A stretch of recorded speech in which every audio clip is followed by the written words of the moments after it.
E você, cruzeirense, está feliz com essa vitória? Bem, no ontem, né, o Cruzeiro jogou contra o Inter fora de casa, num gramado bem complicado, né, de se jogar, gramado bem encharcado, quanto das chuvas que está tendo no sul, e contra o Internacional meio que desesperado, né, vindo de duas derrotas antes da pausa da Copa, Pesolano pressionado. E nesse primeiro duelo entre Cruzeiro e Pesolano, o Cruzeiro levou a melhor. Ganhou de 2-1, mas como foi o jogo em si? Até os 15 minutos o Cruzeiro jogava bem, marcou até um gol com o Caio Jorge. Tomou tipo pequenos sustos, que eram mais bolas para fora que passaram perto.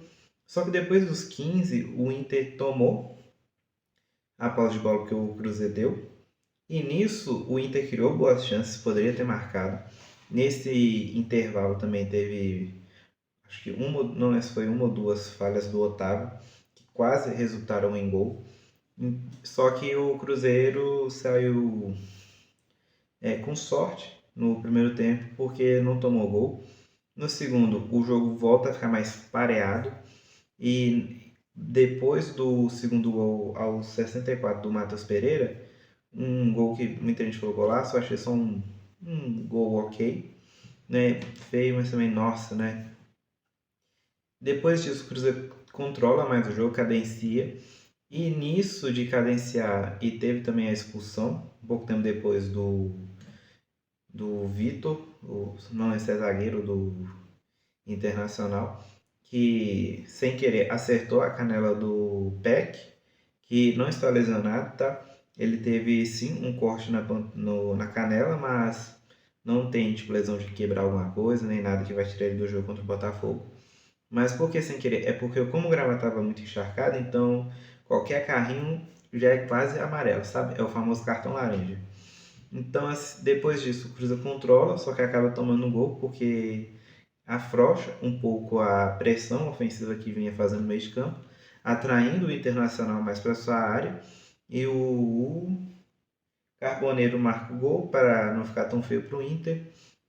Mas foi um jogo que, principalmente no segundo tempo, o Cruzeiro conseguiu controlar e crescer. E no primeiro tempo, se não fosse Jonathan Jesus e Fabrício Bruno, a história poderia ter sido outra. Mas e os jogadores em si? Bem, o Inter veio com Antony, Félix Torres, Mercado, Maripan, Luiz Felipe, Vitinho, Bruno Gomes, Vidagra, Bernabé, o Carboneiro e o Alejandro. Não anoto substituição do rival, só dos times de Minas. A não ser quando a substituição decide um jogo positivamente e tal. Já o Cruzeiro veio no primeiro tempo com o Otávio, Rojas, Jonathan Jesus, Fabrício Bruno, o Fagner, Gerson, Matheus Henrique, Sinisterra, Matheus Pereira, Gabriel Peck e Caio Jorge. Dos titulares, o Otávio para mim foi muito mal nessa partida. Não foi aquele mal que prejudicou, que o time tomou goleada e tudo.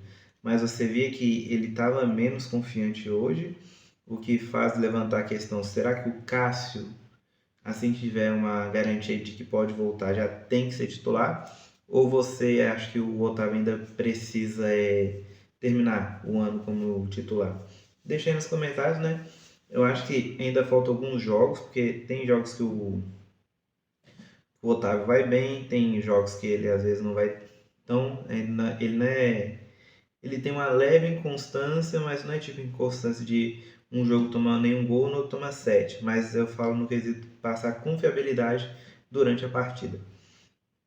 O Rojas do sistema defensivo eu achei ruim, mas tudo bem, é a estreia dele. E foi ruim porque, por conta de um outro jogador que foi ruim, que é o Sinisterra, que o Sinisterra não estava já embolando os dois. O Sinisterra ele não estava conseguindo, para mim, atacar bem os espaços do Internacional. E para fazer a recomposição para o Gabriel Rojas poder ir para o ataque, ele também não estava fazendo. Então o lado do Gabriel estava ficando. É difícil falar Gabriel quando o Gabriel no Cruzeiro, né? O lado do Rojas estava ficando muito exposto defensivamente, parecendo igual na época que o William era titular. Então o Rojas foi um pouco ruim. Foi um pouco ruim, na minha opinião, por conta disso. Mas nada também muito assim, nossa, prejudicou demais o Cruzeiro. Não chega a esse ponto. Eu tenho que só ajeitar a câmera aqui rapidinho, que tá pegando pra mim muito teto. Jonathan Jesus e Fabrício Bruno, pra mim, até um dos melhores da partida. Foram o que praticamente os dois jogadores que garantiu o Cruzeiro vir mais tranquilo pro segundo tempo, que talvez fosse o João Marcelo e o Vidjalba, talvez o Cruzeiro poderia sim ter perdido ou empatado, ainda no primeiro tempo. E o Fagner, mesmo tomando amarelo, ofensivamente para mim ele foi bem. Eu acho que defensivamente ele ficou um pouco aquém, mas conseguiu compensar ofensivamente. É até esquisito ver isso, porque quando se tinha o Kaique não era tão isso. E eu já vou comentar no ponto de Kaique e Christian. Gerson e Matheus Henrique. O Matheus Henrique para mim ele melhora no segundo tempo, ficando esse cara mais livre. No momento, porque o Gerson estava muito preso e o Matheus Henrique também. No momento que eles trocam, o Gerson meio que faz a função do Romero e o Matheus Henrique a função do Gerson. O Matheus Henrique consegue jogar bem, consegue funcionar bastante no meio de campo. Não deu de passe sensacional, mas a presença dele de área mostrou que ele não pode ser o pitbull. Ele tem que ser o cadenciador da equipe. Eu espero que o Arthur Jorge tenha percebido isso. O Jéssico Papagaio fez a função do Romero. Matheus Pereira jogou para mim muito bem. Bem assim, nota entre 7 e 8, sabe? Quando precisou aparecer, apareceu. Contribuiu bastante no ataque. Gabriel Peck, enquanto esteve no Cruzeiro, eu gostei da estreia dele. Achei que ele trouxe um refino técnico melhor do que estava com o Arroio. Mas teve que sair, né? Tomou uma lenhada. Mas tá tudo bem, deve jogar novamente contra o Botafogo. Ou no primeiro tempo ou no segundo.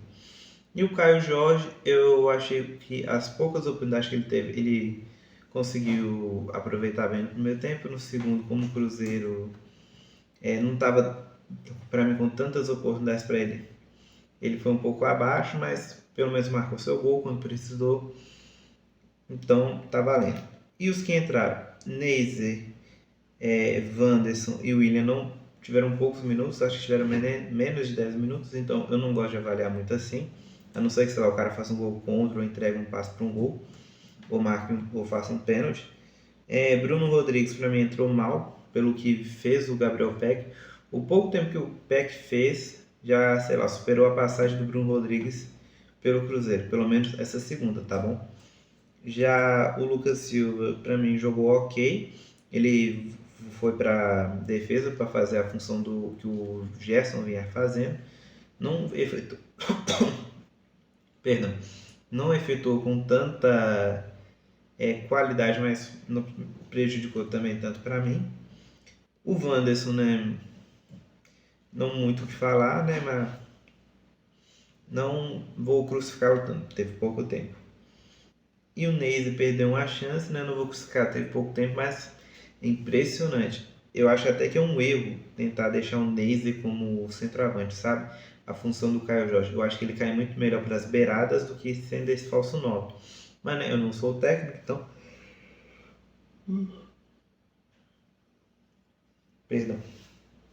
Dito tudo isso, né, o importante é os 3 pontos, tá? Dito tudo isso, o importante sempre é os 3 pontos. Eu acho que o Cruzeiro vai utilizar, foi tirar de aprendizado disso aqui, não abaixar tanto as linhas de pressão, mesmo ganhando de 2-0 tranquilo. Acho que você pelo menos pressionar o adversário a ficar mais no meio do campo do que trazer ele muito para sua defesa é uma boa. Eu acho que a Copa do Mundo mesmo mostrou muito isso, tá? De que você não pode trazer um adversário para o seu campo, você tem que tentar ou deixar o adversário no campo dele ou parado no meio. Em números, o Inter teve 47% da posse de bola contra 53% do Cruzeiro. Foram 21 chutes para o Colorado, sendo só 3 no gol, enquanto do Cruzeiro foi 13 no gol. Foram 13 chutes e 6 no gol. Chutes perto do gol do Cruzeiro, dos 6, 4 foi no gol. Dos 21, 11 foi. Desses 21, assim, foram da pequena área. Já o Cruzeiro teve 9 chutes dentro da pequena área.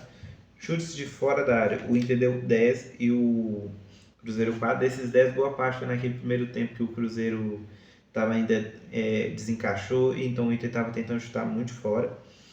Chutes bloqueados, o Cruzeiro bloqueou 3, o Inter 7. E o Antony fez 3 defesas, o Otávio uma, consideradas assim, difíceis. Então, dito tudo isso, o Cruzeiro quebra um tabu de 16 anos sem ganhar do Inter no Beira-Rio. O Beira-Rio passou com a reforma, então o tempo é longo por conta disso, não por conta de jogos. Curiosamente, esse é o quarto jogo que ou o Cruzeiro ou o Inter tem um expulso. E é a segunda vez seguida que... Não, é a terceira vez que o Inter tem um jogador expulso. O Cruzeiro teve só uma vez nesses últimos 4 jogos. Gerson e Matheus Pereira não vão jogar no Botafogo. Eu vou falar um pouquinho mais à frente, que é o tópico. Mas o Cruzeiro ele está agora a 7 pontos do Z4, enquanto do G5 a 3. Você vê então como é grandioso esse trabalho da Arthur Jorge, né? Um cara que chegou praticamente com o Cruzeiro em... Acho que ele estava em 19º. Hoje deixa o time em 7º, com 27 pontos. Então, assim, grande trabalho do Arthur Jorge. Imagina se ele tivesse chegado bem no início, né? Ao invés do tenebroso Tite. Sobre o Botafogo. Vai ser um jogo com muitos testes. Ainda mais que não vai ter nem Gerson e Matheus Pereira, que são praticamente o pilar do Cruzeiro. Sei lá, se você tirar Fabrício Bruno, Jonathan Jesus e o Caio Jorge, aí praticamente o time acabou. Mas acho que o Romero e o Lucas Silva devem voltar nesse jogo. E cara, assim, acho que vai ser um jogo interessante porque o Botafogo vem numa crescente, né? Ele perdeu até um jogo antes da pausa da Copa, mas o Botafogo tá vindo na crescente.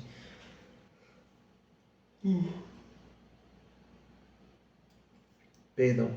Ele estava pior, o Botafogo, antes. Agora ele está melhorando. Então acho que vai ser um jogo bom, bem interessante.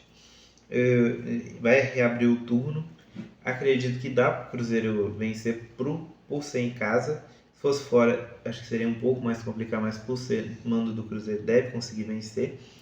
E depois tem o Coritiba fora. Esse do Coritiba tem que esperar também a rodada acontecer, mas eu acho que o Coritiba está entrando naquele declínio, sabe? Que todo time tem, que é você às vezes empata demais ou perde uns 2 jogos e empata muito. Acho que o Coritiba está entrando nesse declínio e para mim o Cruzeiro tem que aproveitar que ele está entrando nesse declínio. Vamos ver na próxima rodada, eu falo, sei lá, o Coritiba pega o Corinthians e faz 6-0, né? Mas contra o Botafogo vai ser um jogo muito difícil, muito parelho. Acho que ainda mais que o Cruzeiro está meio que voltando, engatinhando nisso.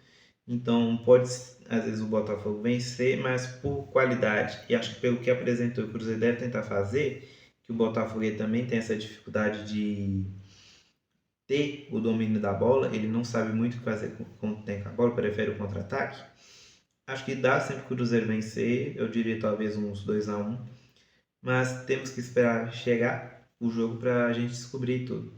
No mais é isso, acho que é um jogo que fica mais essa lição de quando tentar controlar o adversário sempre no meio de campo, não trazendo ele para a sua área, porque pode acontecer algum lance e você tomar um gol. O lado positivo é que o Cruzeiro tinha feito 2, mas sei lá, não tivesse feito, né? Às vezes fez só um ou nenhum, tentaria, às vezes o Cruzeiro, vou levar o empate para casa que é melhor. Poderia ter saído sem 3 pontos contra esse Inter que está em grande crise. No mais é isso sobre o Cruzeiro. A gente se vê no domingo, né? E durante a semana eu irei postando mais vídeos sobre Cruzeiro, Atlético, América, Atlético ou Seleção Brasileira. No mais é isso, nos vemos na próxima. Falou!